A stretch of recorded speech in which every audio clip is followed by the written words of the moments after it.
Assalamualaikum warahmatullahi wabarakatuh.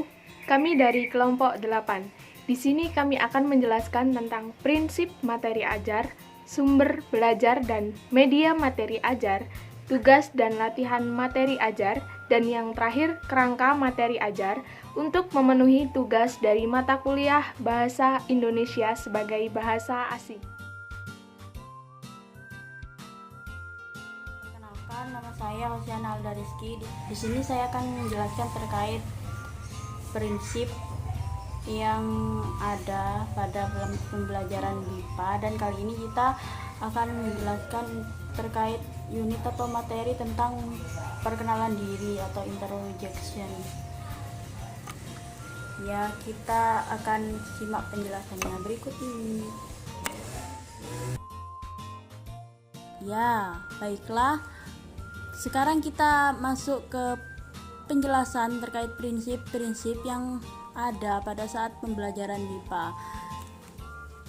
Di unit atau materi ini, yaitu materi memperkenalkan diri ini, outputnya kita dalam hal pengetahuan kita harus bisa dulu menguasai kosakata yang berkaitan dengan perkenalan diri. Jadi sebelum kita masuk ke materi perkenalan diri ini, kita sudah harus menguasai apa saja kosakata-kosakata yang harus kita pahami dan harus kita mengerti sebelum masuk ke materi perkenalan diri ini. Yang kedua yaitu ungkapan yang digunakan untuk memperkenalkan diri. Nah, dalam memperkenalkan diri harus ada ungkapan-ungkapan yang bisa diucapkan ketika kita memperkenalkan diri.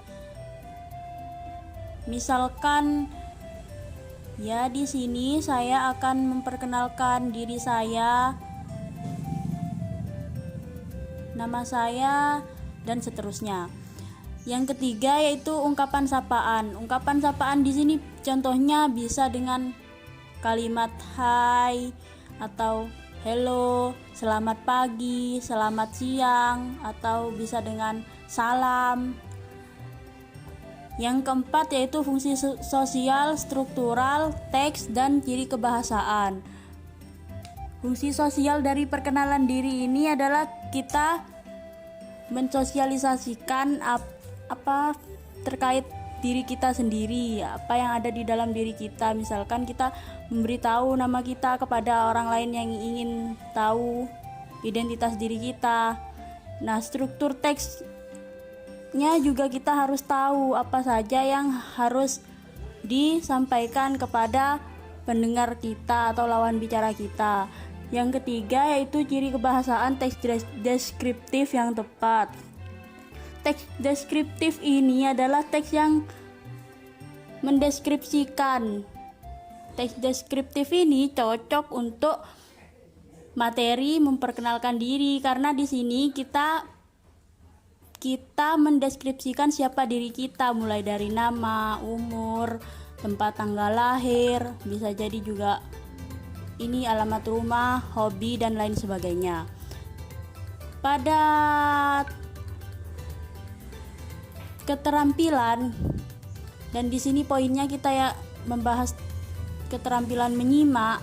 Yang pertama, kita akan mengidentifikasi apa saja informasi secara umum tentang perkenalan diri dalam teks simakan yang berupa dialog dan monolog. Karena di sini dialog dan monolog artinya ada dua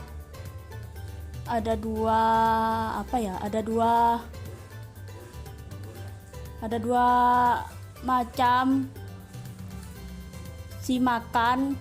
Yang pertama dialog, artinya dialog di sini kita ada lawan bicara yang kita ajak untuk ngobrol dengan kita atau istilahnya berkomunikasi dengan kita terkait diri kita atau identitas diri kita.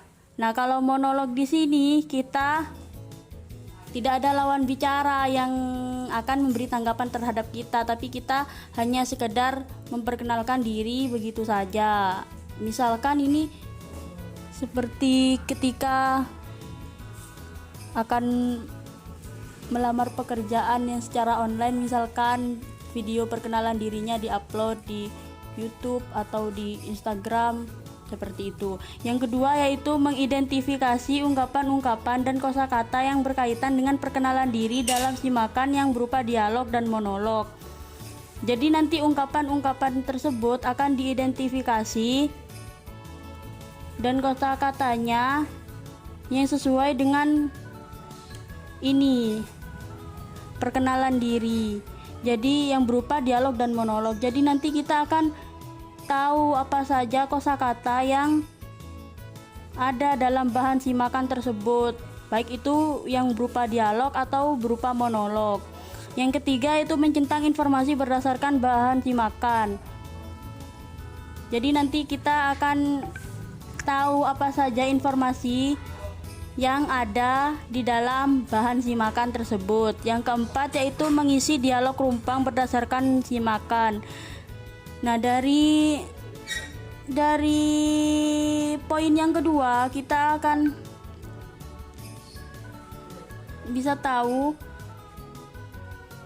bagaimana ketika kita berdialog dan ada lawan bicaranya, maka di situ kita akan mudah untuk mengisi dialog tersebut dengan kalimat atau kosakata yang sudah kita pahami di awal tadi. Nah, yang kelima yaitu melengkapi teks berdasarkan bahan simakan. Nah, karena kita tadi yang pertama kita juga harus sudah dikatakan kalau tadi yang di awal kita harus memahami lebih dahulu apa saja sih ciri kebahasaan yang ada di dalam teks deskriptif, strukturnya apa, itu kita pasti sudah memahami sebelumnya sebelum kita mempelajari. Nah, poin selanjutnya yaitu sikap yang harus kita tampilkan ketika kita memperkenalkan diri kita. Yang pertama yaitu menggunakan kata sapaan yang sesuai dengan konteks dan situasi. Jadi kita harus bisa menyesuaikan situasi dan kondisi di mana tempat kita itu memperkenalkan diri tersebut. Jadi kata sapaannya harus disesuaikan. Yang kedua yaitu menerima dan menghargai perbedaan karakter penutur jati dan penutur asing, khususnya ketika memperkenalkan diri. Nah, karena BIPA ini adalah pembelajaran yang sistemnya kita dari negara yang berbeda, maka kita harus menghargai perbedaan karakter, menghargai satu sama lain. Kita harus bisa toleransi dalam pembelajaran BIPA tersebut. Nah, selanjutnya saya akan menjelaskan apa saja prinsip-prinsip yang harus kita terapkan dalam pembelajaran BIPA ini. Nah, prinsip yang pertama di sini adalah pendidikan interkultural menghormati identitas budaya pembelajar. Ya, di sini pendidikan interkultural itu jadi kita itu belajar budaya yang bukan budaya dari kita gitu. Jadi di BIPA ini kita mempelajari budaya negara orang lain, karena di sini kan tentunya belajar bahasa Indonesia penutur asing bagi penutur asing. Jadi kita harus bisa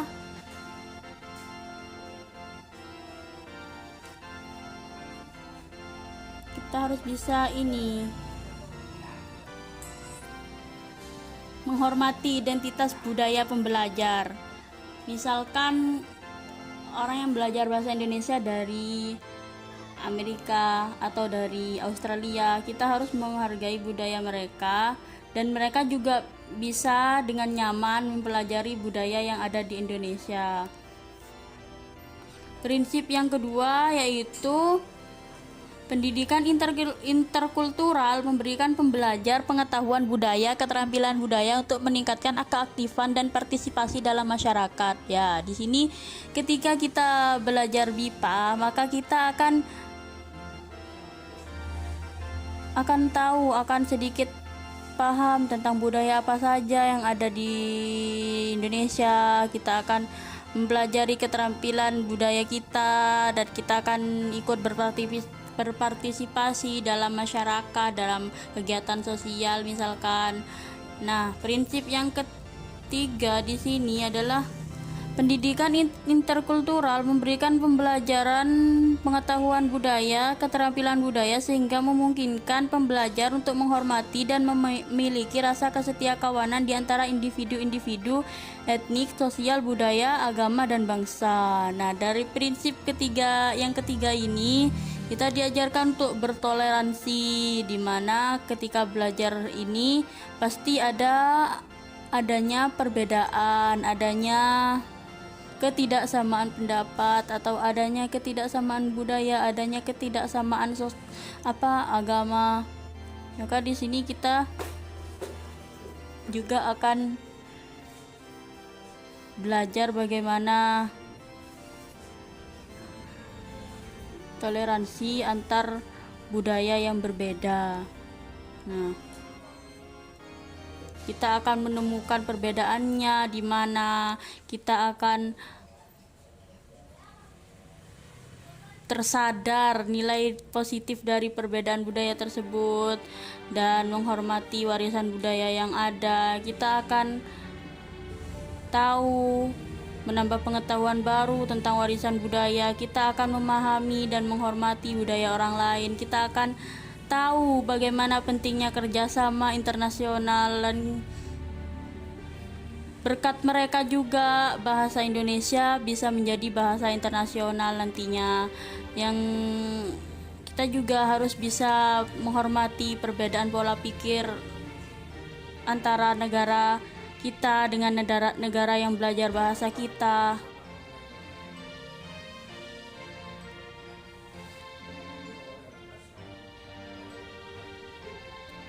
Jadi yang ketiga juga kita bisa memperkuat komponen budaya yang ada dalam pembelajaran bahasa,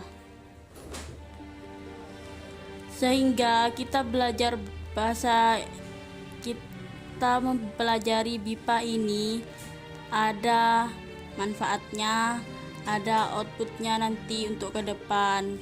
Nah, mungkin seperti itu saja penyampaian dari saya. Mungkin nanti akan dilanjutkan oleh teman saya. Terima kasih.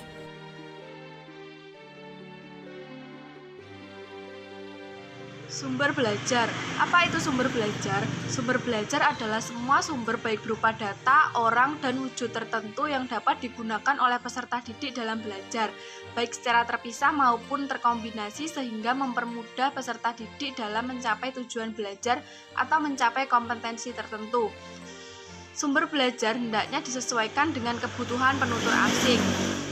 Sumber belajar diklasifikasikan menjadi 3 bagian, yakni dokumen, informan, dan peristiwa. Yang pertama, dokumen. Dokumen adalah bahan tertulis atau benda yang berhubungan dengan peristiwa atau aktivitas tertentu. Dapat berupa rekaman, bukan hanya yang tertulis, melainkan juga dapat berupa gambar atau benda peninggalan yang berhubungan dengan suatu aktivitas atau peristiwa tertentu. B. Informan. Informan yang dipilih adalah informan yang berpengaruh pada pengambilan informasi yang hendak dikaji secara mendalam. Contohnya ahli BIPA. Ahli BIPA menjadi informan dengan pertimbangan bahwa seorang ahli di bidang BIPA dapat memberikan gambaran dan penjelasan terkait bahan ajar BIPA dan pembelajaran BIPA. Kemudian pengajar BIPA.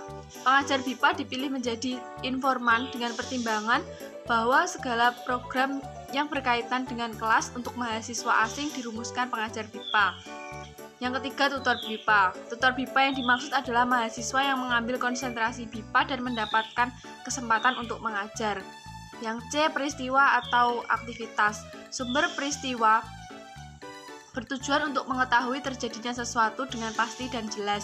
Dalam hal ini, peristiwa yang dimaksudkan adalah proses pembelajaran BIPA untuk tingkat dasar, mahasiswa asing di tingkat dasar. Apa fungsi sumber belajar. Sumber belajar memiliki fungsi antara lain: 1. Meningkatkan produktivitas pembelajaran dengan maksud mempercepat laju belajar dan membantu pengajar untuk menggunakan waktu secara lebih baik dan mengurangi beban pengajar dalam menyajikan informasi, sehingga dapat lebih banyak membina dan mengembangkan gairah peserta didik atau penutur BIPA. Yang kedua, memberikan kemungkinan pembelajaran yang sifatnya lebih individual dengan cara mengurangi kontrol pengajar yang kaku dan tradisional, serta memberikan kesempatan bagi penutur BIPA untuk berkembang sesuai dengan kemampuannya. Yang ketiga, memberikan dasar yang lebih ilmiah terhadap pembelajaran dengan cara perancangan program pembelajaran yang lebih sistematis dan pengembangan bahan pengajaran yang dilandasi oleh penelitian. Yang keempat, lebih memantapkan pembelajaran dengan maksud meningkatkan kemampuan sumber belajar serta informasi dan bahan secara lebih konkret. Yang kelima, memungkinkan belajar secara seketika, yaitu mengurangi kesenjangan antara pembelajaran yang bersifat verbal dan abstrak dengan realitas yang bersifat konkret, lalu memberikan pengetahuan yang sifatnya langsung. Dan yang keenam, memungkinkan penyajian pembelajaran yang lebih luas. Fungsi-fungsi di atas sekaligus menggambarkan tentang alasan dan arti penting sumber belajar untuk kepentingan proses dan pencapaian hasil pembelajaran penutur BIPA. Ada berapa jenis sumber belajar? Secara garis besarnya terdapat 2 jenis sumber belajar, yaitu sumber belajar yang dirancang, yakni sumber belajar yang secara khusus dirancang atau dikembangkan sebagai komponen sistem instruksional untuk memberikan fasilitas belajar yang terarah dan bersifat formal. Sumber belajar yang dimanfaatkan, yaitu sumber belajar yang tidak didesain khusus untuk keperluan pembelajaran dan keberadaannya dapat ditemukan dan diterapkan serta dimanfaatkan untuk keperluan pembelajaran. Dari kedua macam sumber belajar, sumber-sumber belajar dapat berbentuk: yang pertama pesan, antara lain informasi, bahan ajar, cerita rakyat, dongeng, hikayat, dan sebagainya. Yang kedua guru, instruktur, siswa, ahli, narasumber, tokoh masyarakat, pemimpin lembaga, serta lain-lain. Yang ketiga berupa bahan, yaitu buku, transparasi, film, slide, gambar, grafik, candi, arca, dan sebagainya. Yang keempat ada alat atau perlengkapan berupa perangkat keras, komputer, radio, televisi, VCD, DVD, kamera, papan tulis, dan lain-lain. Yang kelima, pendekatan, metode atau teknik yang berupa diskusi, seminar, pemecahan masalah, simulasi, permainan, sarasehan, debat, diskusi, dan lain-lain. Yang keenam ada lingkungan yang berupa ruang kelas, studio, perpustakaan, aula, taman, kebun, pasar, museum, dan sebagainya.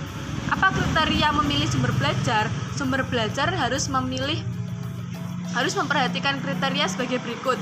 Yang pertama ekonomis, yang kedua praktis, yang ketiga mudah atau dekat dengan ketersediaan di lingkungan kita, yang keempat fleksibel, dan yang kelima sesuai dengan tujuan, yaitu mendukung proses dan pencapaian tujuan belajar, serta dapat membangkitkan motivasi dan minat belajar siswa. Ragam media dan kaitannya dengan pembelajaran BIPA.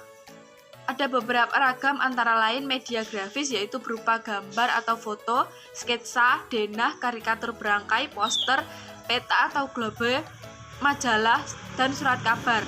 Yang kemudian media audio, yaitu rekaman siaran langsung. Rekaman siaran radio dapat dijadikan bahan pembelajaran karena dapat melatih kemampuan menyimak.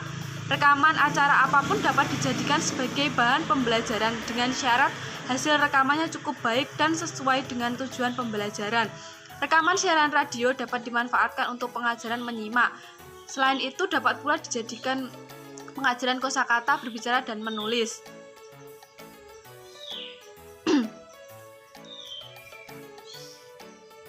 Lalu kemudian kaset atau tape recorder. Kaset apapun dapat digunakan sebagai bahan pembelajaran asalkan memenuhi kriteria rekaman yang baik. Seandainya memilih kaset lagu, sebaiknya memilih penyanyi yang kualitas vokalnya jelas dan tidak dibuat-buat. Kaset dapat dimanfaatkan dalam pengajaran menyimak. Selain itu dapat pula dalam pengajaran kosakata, berbicara, dan menulis.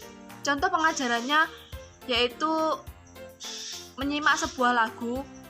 Pembelajar diberi sebuah syair lagu yang telah dirumpangkan pada bagian-bagian tertentu. Pembelajar menyimak lagu kembali sambil mengisi bagian-bagian yang rumpang. Pembelajar menandai kosakata yang sulit dan mencari artinya berdasarkan konteks pembelajar, lalu mendiskusikan isi isi lagu tersebut bersama pengajar. Yang C ada media audiovisual, antara lain 1. Rekaman siaran televisi. Rekaman siaran televisi merupakan media audiovisual yang dapat dimanfaatkan dalam pembelajaran. Rekaman siaran televisi apapun dapat digunakan asal sesuai dengan tujuan pembelajaran dan dapat dimanfaatkan untuk mengajarkan menyimak.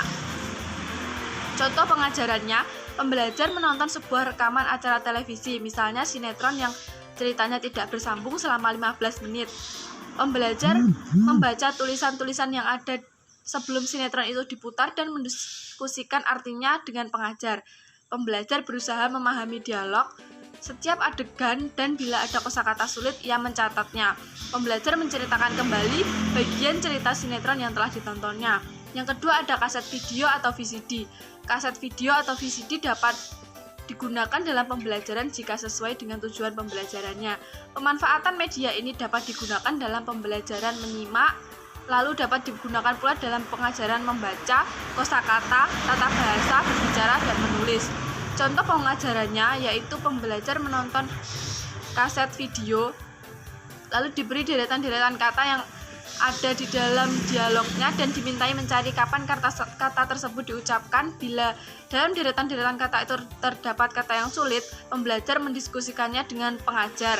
Pembelajar menceritakan kembali isi cerita yang telah ditontonnya secara lisan dan tertulis. Pengajar mencatat kesalahan kemudian didiskusikan. Yang D ada permainan dan simulasi, antara lain Scrabble bahasa Indonesia, ular tangga, kartu, wayang golek. Nah, yang wayang golek ini dapat dimanfaatkan dalam pembelajaran terutama materi yang berkaitan dengan budaya. Wayang dapat digunakan dalam pembelajaran menyimak. Contoh pengajarannya adalah penjelasan pengajar tentang wayang yang ada di hadapannya. Pembelajar menyimak kaset wayang yang diperdengarkan, lalu pembelajar bermain peran dengan menggunakan wayang tersebut. Yang kelima, pakaian tradisional. Lalu yang E ada lingkungan sekitar. Lingkungan sekitar pun ternyata cukup baik untuk dijadikan media pembelajaran. Pembelajaran dapat memanfaatkannya untuk meningkatkan kemampuan menyimak, kosakata, berbicara, membaca, serta menulis. Yang pertama ada sekolah, yang baik untuk meningkatkan kemampuan menyimak. Lalu ada perpustakaan, yang merupakan media yang baik terutama untuk pembelajar yang berstatus siswa atau mahasiswa. Lalu kemudian ada pasar tradisional. Pasar tradisional dapat dijadikan untuk media pembelajaran materi yang berkaitan dengan budaya. Materi ini dapat dimanfaatkan untuk keterampilan menyimak dan berbicara. Contoh pengajarannya yaitu pembelajar bersama pengajar pergi ke pasar tradisional. Pembelajar berusaha menawar sesuatu dan membelinya kalau sudah sesuai harga. Lalu yang keempat ada tempat wisata. Materi budaya dapat menggunakan tempat wisata sebagai media pembelajarannya. Perkenalkan, nama saya Salsa Adelia Putri, NIM 59. Di sini saya akan menjelaskan tentang tugas dan latihan materi ajar. Sebelum itu, saya akan sedikit memaparkan apa sih keterampilan menyimak itu. Menyimak adalah suatu proses mendengarkan lambang-lambang lisan dengan penuh perhatian, pemahaman, apresiasi, serta interpretasi untuk memperoleh informasi, menangkap isi, serta makna komunikasi yang tidak disampaikan oleh si pembicara melalui ujaran ataupun bahasa lisan. Tugas dan latihan materi ajar. Materi tidak hanya disusun berdasarkan kemampuan pengajar, tetapi juga memperhatikan tingkatan pembelajar. Tarigan mengatakan, sang guru dapat memilih bahan yang sesuai dengan kondisi dan situasi. Oleh karena itu, teks-teks bacaan yang disajikan kepada pembelajar pemula harus yang sederhana dengan topik yang menarik berdasarkan kebutuhannya. Adapun tugas dan latihannya itu seperti yang pertama, belajar mengetahui, yang kedua, belajar melakukan, yang ketiga, belajar hidup bersama, dan yang keempat, belajar menjadi. Pada poin pertama, belajar mengetahui, mengkombinasikan pengetahuan dengan kesempatan bekerja dalam kelompok kecil. Pada tahap ini, si pembaca akan diberi tugas untuk mengenal dan menghafalkan beberapa kosakata yang sering digunakan untuk berkomunikasi, yang disesuaikan dengan kebutuhannya. Poin kedua, belajar melakukan, bukan hanya memperoleh keterampilan, namun juga kemampuan berkomunikasi dalam berbagai situasi dan belajar dalam tim. Belajar juga termasuk pemerolehan kompetensi yang memungkinkan individu untuk menemukan tempat dalam masyarakat. Seperti halnya belajar mengklasifikasikan bentuk kata, mulai dari kata dasar, kata sifat, kata benda, dan lain-lain. Pada poin ketiga, belajar hidup bersama. Pembelajar membutuhkan pemerolehan pengetahuan, keterampilan, dan nilai yang membuat mereka dapat bekerja sama di antara perbedaan individu dan kelompok dalam suatu masyarakat. Pada tahapan ini, pembelajar diharuskan untuk saling sering-sering berkomunikasi dengan orang lain, agar si pembelajar mengetahui sampai seberapa jauh dan banyaknya kosakata yang diperoleh. Yang keempat yaitu belajar menjadi. Pendidik tidak mengabaikan potensi seseorang seperti potensi budaya. Pada tahapan yang keempat ini, si pembelajar sudah mengetahui seberapa jauh dan apa itu bahasa Indonesia. Menurut Dick and Carey, ada 4 macam tes yang digunakan untuk mengetahui seberapa jauh si pembelajar dalam menangkap semua materinya. Yang pertama ada tes anti-behavior, yang kedua ada pre-test, yang ketiga ada tes sisipan, dan yang keempat ada pasca tes. Baiklah, sekian pemaparan dari saya. Apabila ada kesalahan, saya meminta maaf. Terima kasih. Perkenalkan, nama saya Muhammad Ali Maki, NIM 54 dari kelompok 8 akan menjelaskan tentang kerangka materi ajar. Kerangka materi ajar adalah segala bentuk bahan yang terstruktur untuk membantu guru dalam melaksanakan kegiatan belajar mengajar. Kerangka materi ajar keterampilan menyimak BIPA dengan tema perkenalan dapat dilakukan dengan beberapa tahapan sebagai berikut. Yang pertama, kegiatan sebelum menyimak. Kegiatan sebelum menyimak bertujuan untuk memperkenalkan kepada para pembelajar tentang tema apa yang akan dipelajari, serta memberi isi dugaan materi apa yang akan didengar. Dalam pembelajaran keterampilan menyimak tema perkenalan dapat dilakukan dengan memberikan pembelajar motivasi untuk melakukan perkenalan secara langsung, serta memberikan suatu gambaran seperti kosakata agar memudahkan para pembelajar dalam mempelajari isi perkenalan tersebut.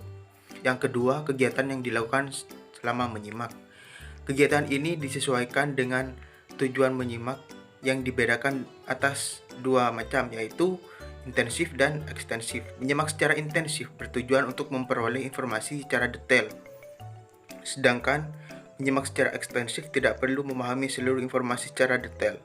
Jenis kegiatan yang dapat dilakukan dengan berupa percakapan satu persatu antar pembelajar dengan metode tanya jawab seputar cara berkenalan dengan baik dan benar, serta mengajarkan materi-materi tentang perkenalan lainnya. Yang ketiga, kegiatan yang dilakukan setelah menyimak. Dalam kegiatan yang dilakukan setelah menyimak bertujuan untuk mengevaluasi serta mengulang apa saja pembelajaran yang telah diperoleh dari pembelajaran tentang perkenalan.